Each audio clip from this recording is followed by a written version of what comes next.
เอาพี่น้องเอ้ยเปิดภาพมาตอนแรงๆพี่น้องเนาะตอนเมื่อกี้นี่ฝนตกพี่น้องเอ้ยฝนตกอีกแล้วทางทีมงานก็ลาซาพี่น้องเพราะว่าฝนตกถ้าบ่ฝนตกนี่ก็แล้วและตัดหลังคาเป็นครัวแต่ว่าฝนตกพี่น้องเอ้ยบ่ต้องดราม่ากันเด้อพี่น้องเด้อกราบทักทายสวัสดีเด้อสวัสดีพ่อแม่พี่น้องหมดสุขคนกันเดือนต้นรับ2อาตูนชาแนลเส้นเก่าเส้นเคยพี่น้องเนาะสำหรับคลิปนี้แกบ่ได้มีหยังหลายพี่น้องเป็นแต่บ่ตูนมาอัปเดตให้พ่อแม่พี่น้องได้เบิ่งว่าทีมงานได้เฮ็ดฮอตไซต์แล้วพี่น้องเนาะได้เฮ็ดหยังแน่ที่มื้อเช้านี้บ่ตูนบอกว่าจะ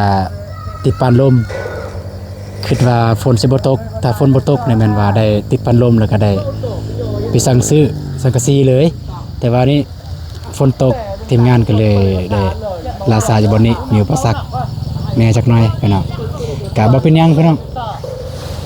กะเวลามีสำใดก็เฮ็ดสำนั้นพี่น้องนี่บ่ตูนมาพามาให้เบิ่งภาพทางล่างพี่น้องโอ้นี่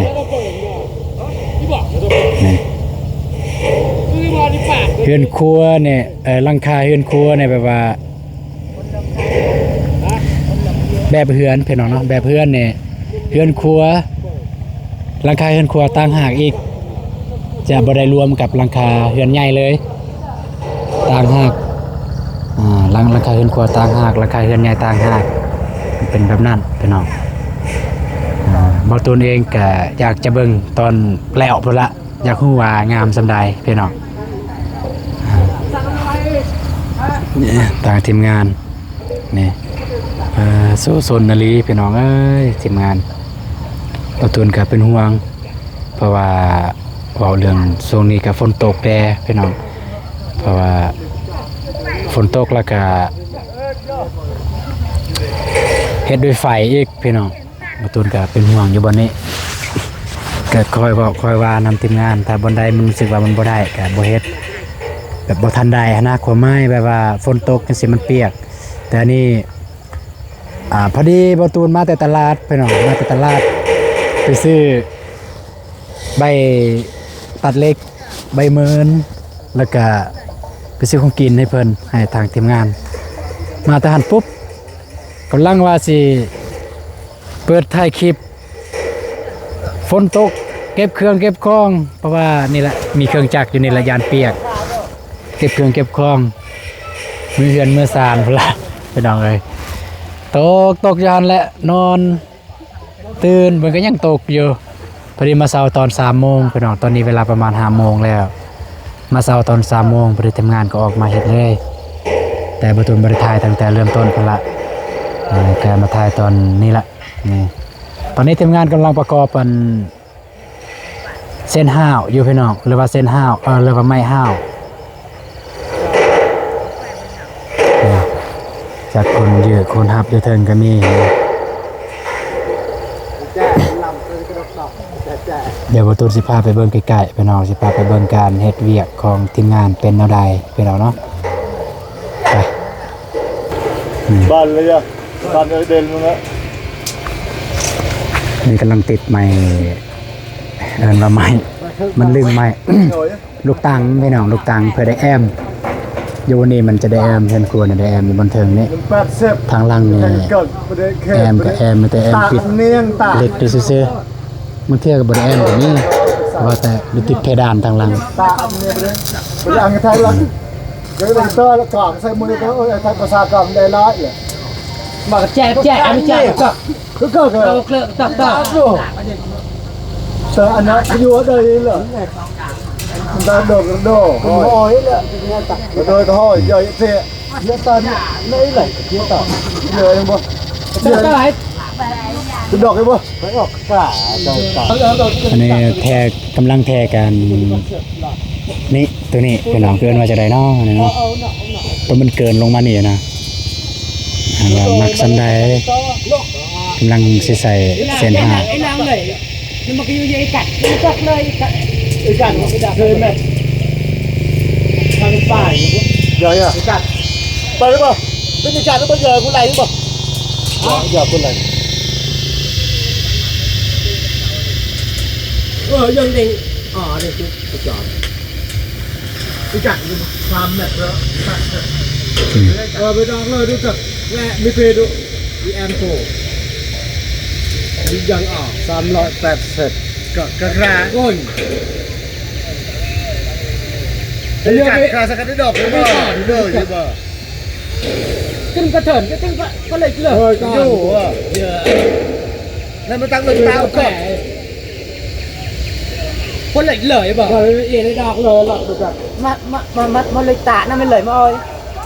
มันแหนก็ไม่ต้องอยู่ว่าบ่มันแนะนำดึงดองฝ่ายบ่เป็นไงเอากูจอด คิดว่ามื้อนี้เนี่ยบ่สามารถติดปานลมได้ แต่มื้ออื่นทีมงานติดปานลมแล้วก็เบิ่งว่าตัวใดแน่มันบ่ครบตัวใดแน่มันบ่พอโดยเฉพาะเลขพี่น้องถ้าบ่พอบ่ทนสิได้ซื้อเติมคือนี่เลขหาจังซี่นี่เล็กน้อยถ้าบ่ได้มันบ่พอก็สิได้ซื้อเติมก็ประมาณอยู่เซนหรือ2เซนหรือ3เซนนี่ล่ะก็บ่ได้หลายจะได้ไปซื้อพร้อมกับสังกะสีเลย จริงๆมันยุงอันนี้หลาย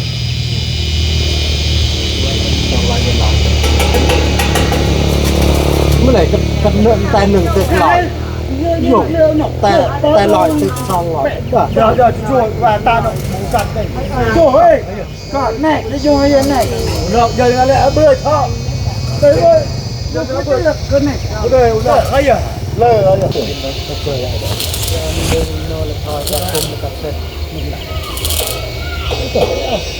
ตัดเสร็จตัดเสร็จอันนี้เต็มละเจอคือว่าตัดเสร็จหรือเปล่าเจอแล้วหยับนี่เซ็งดูน้องไม่ดอกหรอกนะ80นึงก็ดอกแทกก็ตัดหรอก เป็นเอาไว้ตอนนี้ก็อันนี้คือเป็นอ้ายของบ่ตูนมาเบิ่งภาพสูงเด้อพี่น้องตอนนี้อยู่เฮือนครัวตอนนี้อ้ายของบ่ตูนเพิ่นแทกผู้นี้แหละผู้ที่พอหูแน่เว้าเรื่องการเฮ็ดเฮือนเพิ่นพอหูแน่นิดนึงพี่น้องแต่ว่าแม่นสร้าง เพิ่นกำลังแทกอยู่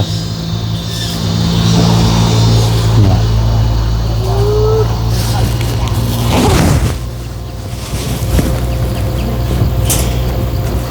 ไหนกับ ทางนี้ก็จอด เจ้าเป็นระดับ เป็นอะไร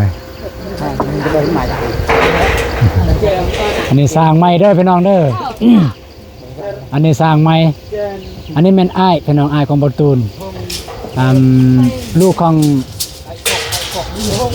อย่างน้อก็เอิ้นลูกอ้าวลูกอ้าว ยังอะไรก็ยังเด็ก ลูกอ้าวบ่ตูน คือว่าอันนี้ก็เป็นคนกลาง เดี๋ยวผมก็ตั้งหายเป็นเทพนายังไง ต้นโลนตะบกสถานสุโขเจนเรีย หายเพิ่นกำลังแทกอยู่ เลยเนาะ คิดว่ามื้อนี้เนี่ย สิแม่นใส่แต่นี่แหละใส่ห้าพี่น้องเอ้ยโอเค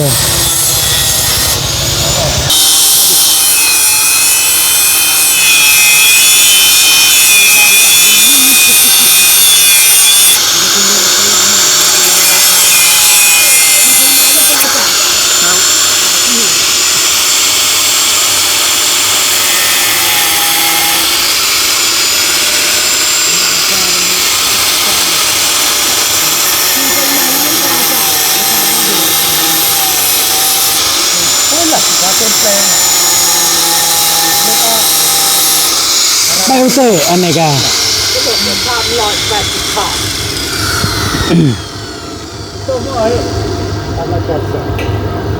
แต่ยาได้ต่อเหรอ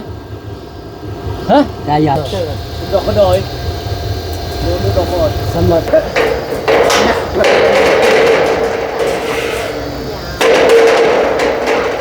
โอ้ยุงเลย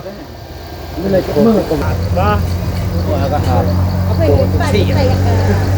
มีอันต้นนี้เนาะ เล่นคุณโน่นได้เลยเขาโน่ตาโดดเด้อเข็ดเนียงเด้อเขาโน่กาโดด กะอุดะ จิ๊กจักแต่เด็กตัง อุดจึงเก่าเสร็จเลยตักอะไรตักเลยเก่าเสร็จปุ๊บ งอยฉันไม่เคยก็ดอก กำลังใส่ไม้ห้าวพี่น้อง ดูเส้น มันจะมืดแน่จังหน่อยตอนนี้ฝนก็ยังสิตกอยู่ได้พี่น้องเว้ยแต่มันก็เอื้อนนิดนึงทีมงานก็ออกมาเฮ็ดเลย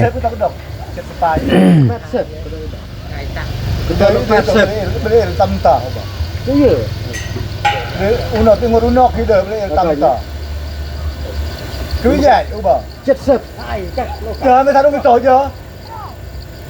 Giờ cái thẹt từ cái chọt đời. Bây giờ nó mới đời. Cái bác sĩ có lấy được chưa? Giờ bác sĩ.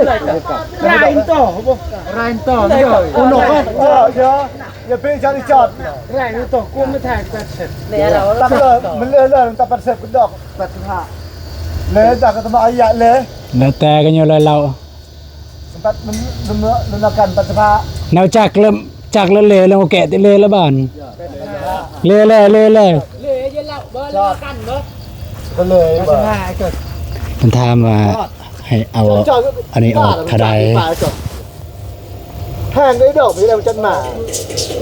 เวลาเจ้าก็โตก็พี่ก็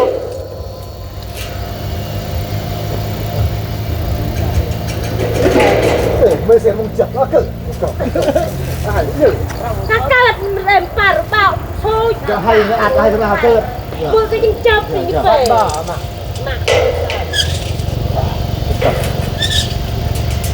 ตัวปากไหมตะกันตะกันหมดเต็มร้อยก็เดี๋ยวเพื่อนไหนก็ร้อยหนึ่ง Chắc thẹt thì coi này. Vô lại.ตัวปูเดี๋ยวไปหมดกอบเขาบอก เอ้ยกรอบเอ้ย กอบหยอดเลยหยอดนี่ดอกมันมีท่อเยอะมีจอด เติกหม่ ตัวฟ้ามันไหน Tôi cạo cái to. ต่อ พุ่นทางพุ่นนี่จอดแล้วพี่น้อยอันนี้มันไอ้เคยกับบอตูนเอาเรื่องจอดเหมือนผู้นี้เป็นกูมูพี่น้องเป็นกูมูอยู่ในนี้ผู้นี้เป็นกูมูพื้นฐานในการจอดของเพิ่นคือเพิ่นได้ไปเฮียนนั่นซ่อมแปลงรถยนต์ตะกี้พี่น้องรถจักรนั่นแหละเพิ่นไปเฮียนแต่ว่าด้วยความว่าคมหักคมมักของเพิ่นเพิ่นก็เลยได้ซื้อเครื่องตัดเหล็กเครื่องจอดอีหยังสักอย่างนั่นแหละแล้วก็อยู่ในบ้านในส่วนหลายผู้ใดเฮ็ดอันอยากเฮ็ดทางรถอยากเฮ็ดหมกรถจังซี่ไปหาเพิ่นเฮ็ดให้พี่น้องเอ้ยทางไอ้เคยฮะแล้วก็เว้าเรื่องตัดหลังคาเรือนนั่นเว้าเรื่องตัดหลังคาเรือนแบบเล็กยังบ่เคยตามที่บ่ทุนเห็นนะเพิ่นยังบ่เคยแต่ว่าน่ะ ตัดหลังคาแบบเรือนใหม่จังซี่ก็มีให้เห็นแน่ ฝรั่งหลับ Này, thẹt cái chọt. Đó. โอนกไอ้ไซอุดรไอ้ไซอุดรนี่แหละก็เดี๋ยวค่ะเคยยังบ้ายังสารตัวมย Rồi bà đưa nè. Phải nó. รายบ้านป้าบวนค่ะ Bố như ta chứ kể. บวนปัดบวน Sao mà tao có được lại rồi. บวนนั่นน่ะปัดโบยเนื้อซากจะเป็นเนื้อซากในว่าแห่มันหนักแบบ Rồi.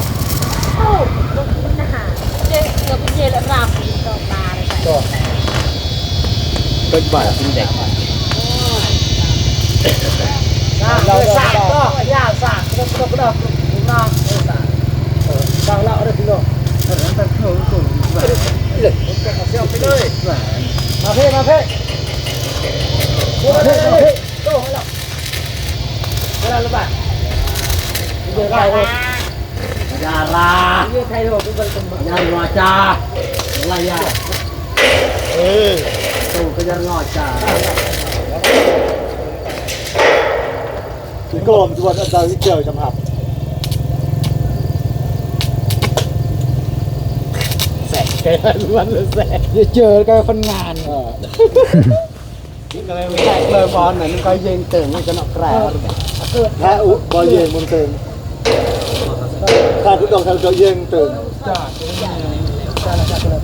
คอยตัดก็เลยตัดก็มาก็ได้คุณหลังตัวหนักแทงหนักได้ใครก็ให้ปลาก็เดินโก้นี่มันใหญ่เพื่อเพาะเอาหน่อยมันจะโอ้ยง่ายจะแก้ให้เตือนต้นเนาะไม่ใช่ตัวก็มีเศษทำไมเนี่ยจะสร้างจะสร้างเป็นหนาวจะสร้างเป็นหนาวกันไม่หนาวเดี๋ยวกลับอย่างนี้ไงไอ้ เขาแต่ละตาแล้วในร้านนี้ตัวในตาจริงหรอกในบอกแฝดจ่อตาหรอกไงรู้ตาจำตาแล้วเดี๋ยวมันเตะด้วยเป็นยังไง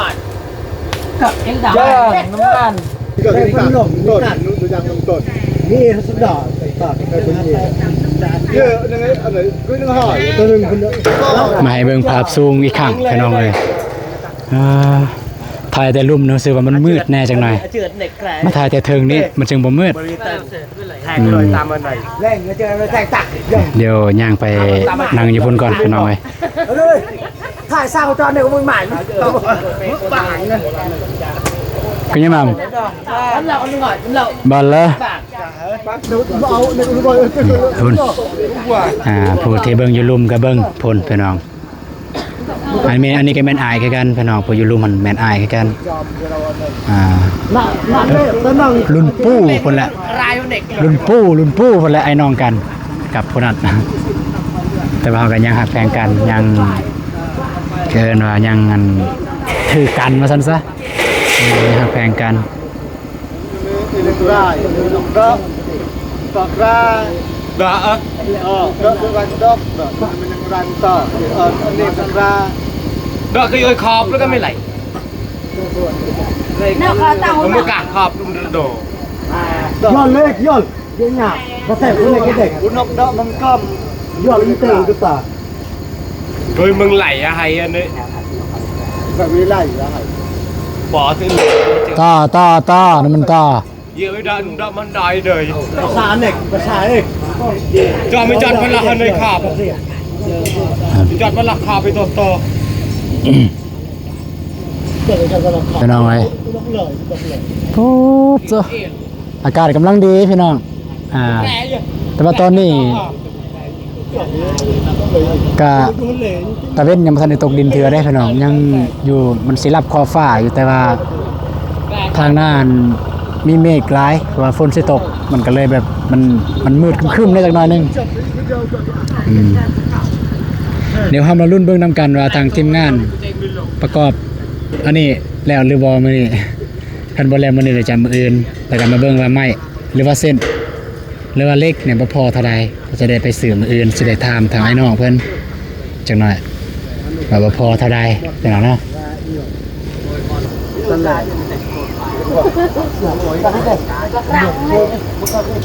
พี่ในอยาก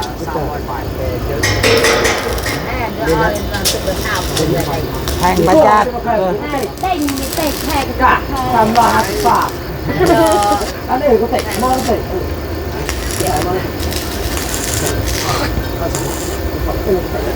จังเลยจะมาแสงก็ตัวทำมาเสร็จภาษาตัวนี้ว่าถึงเหมือนเป็นระเบิดก่อ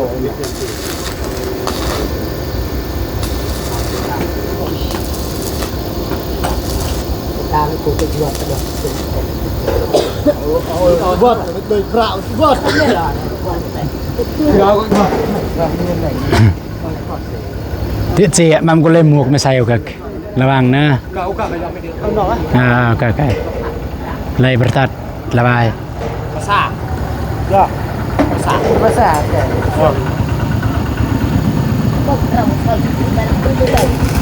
ให้เราเอ้ยคนน่ะให้เราเอ้ย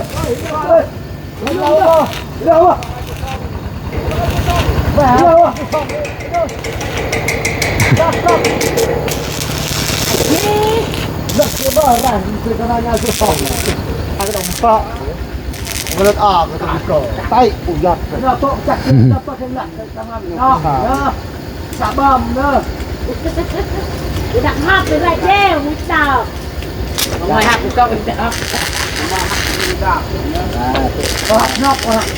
ได้อะไรว่าที่ไหนไม่ได้แม่ได้เพิ่มจ้าไม่ไม่เกินกว่านี้ป่ะ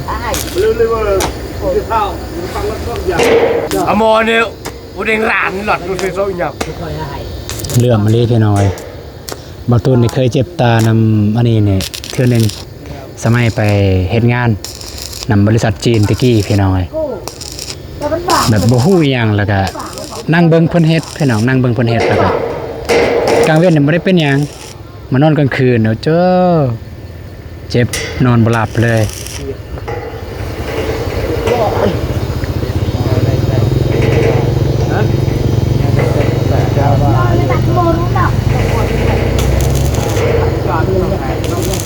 ที่ไหนที่บางไอ้สัตว์นางหนอกยังจำสัตว์แล้วก็อย่า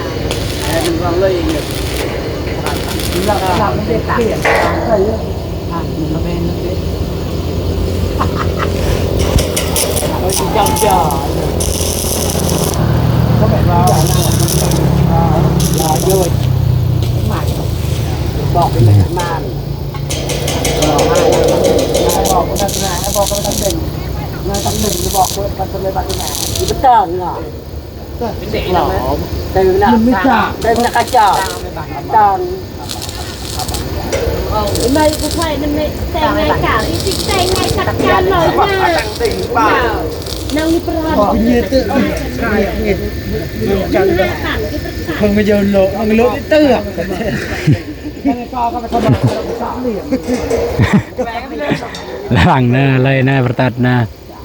ก็อย่าเอาแต่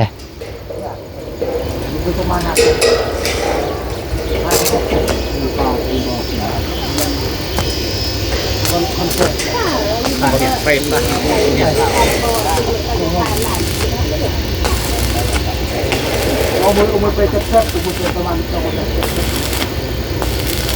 การจะเซ็ตไปการไปนอนน่ะเราไปนอนตักกระบอกกระมวลต่อสามเซ็ตนี่นั่ง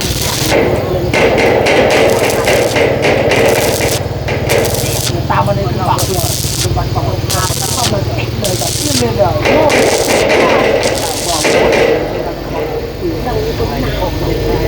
บอกไปกันเลยบอกเขาเลยต่อ อันนี้แม่นสร้างใหญ่พี่น้องเด้อสิแนะนำสร้างใหญ่ปานนั้นทหารอาหรับทหารอาหรับทหารอียิปต์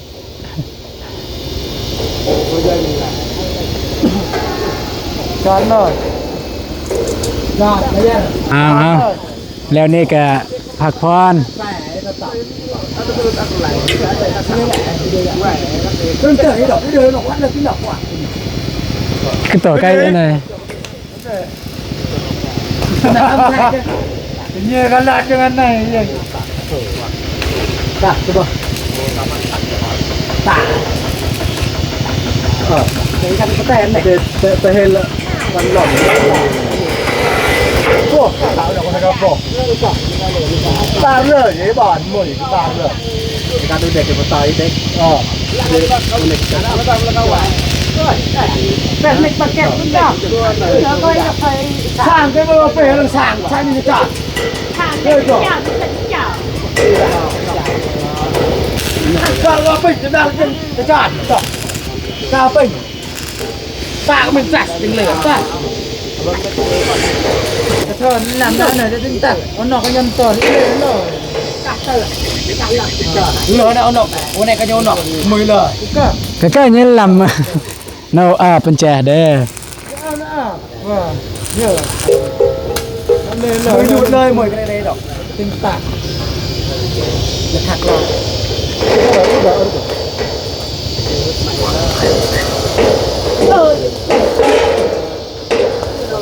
เดินมาเดินปกัดลองเตยโคไปยังตัดต่อตัวจัดเยอะอ้วนเนอะก็ตัดใส่ ใช่สร้างจับเนี่ยไปใช่รวมเป็นเตะตัก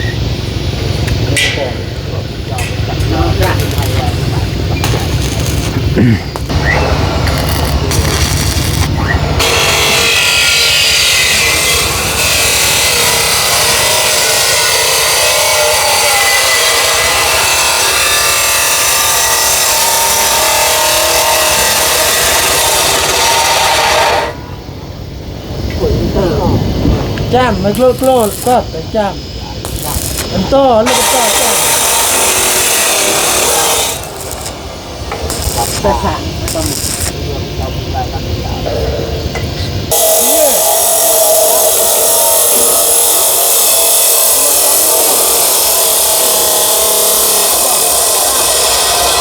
หมดเลยเนียงเลยล่ะชุดแรกเลยลำ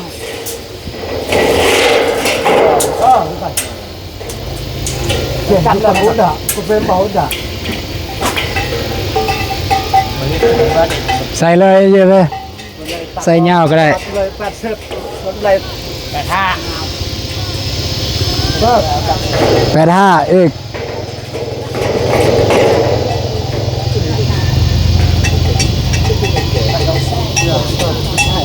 จะลงมันดอกไอ้เด็กดอกไอ้อ่ะ เกิด เลยตาอันหมดเลย หลัน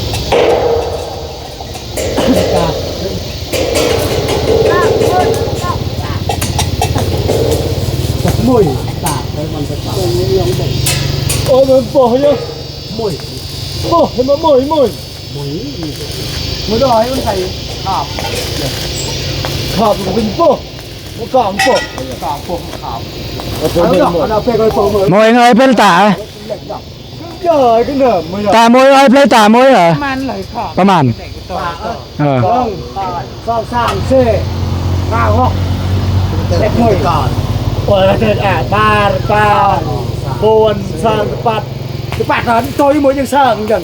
แจกไม่จัดจะติดเลยบ่เรือนี้อันนี้จะเซ่เราตัดตายอย่างนี้ดอกเยอะครับพี่ดอกมาแหวครับก็เซ่ได้เลย มาใส่ซองลมมายิงเด้อ เราคนหลังก็ยังตามดอกก็เลยต้องคนหลังก็จ่อยไปจ่อก็เติบก็มันตัดซองลมกันเนี่ยมาลอยเรื่องอย่างนั้นก็อยู่ที่ไหนน่ารักนี่นะ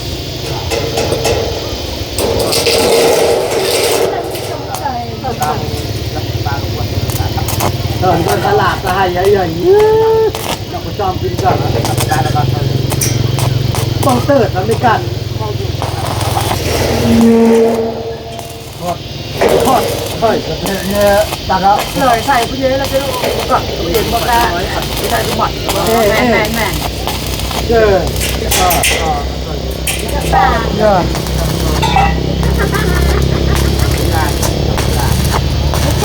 Kaya ko chama ne. Kaya ko chama. Wala ko chap. Itong ta. Ta sa may sanglan, sanglan. To yan ang tang ko. ปาดพี่น้องเอ้ยเริ่มมืดเข้ามาแล้วพี่น้อง แบบเสกก็ได้บ่ เอาพี่น้องเอ้ยก็สำหรับคลิปนี้ก็บ่ได้มีหยังหลายพี่น้องเนาะก็ไปถ่ายประตูมาอัปเดตหอบแรงทางทีมงานได้เฮ็ดหยังแน่ก็คือตามที่ประตูได้ถ่ายให้พี่น้องได้เบิ่งนี่ล่ะพี่น้องเนาะก็ถือว่าบ่สำเร็จตามเป้าเมื่อเช้านี้คือต้องได้เฮ็ดต้องได้ติดปานลมแต่ว่าบ่สำเร็จแต่ว่ามื้ออื่นสืบต่อกันใหม่พี่น้องถ้าฝนฟ้าคืออำนวยความสะดวกให้พวกเฮากับมื้ออื่นสิได้เฮ็ด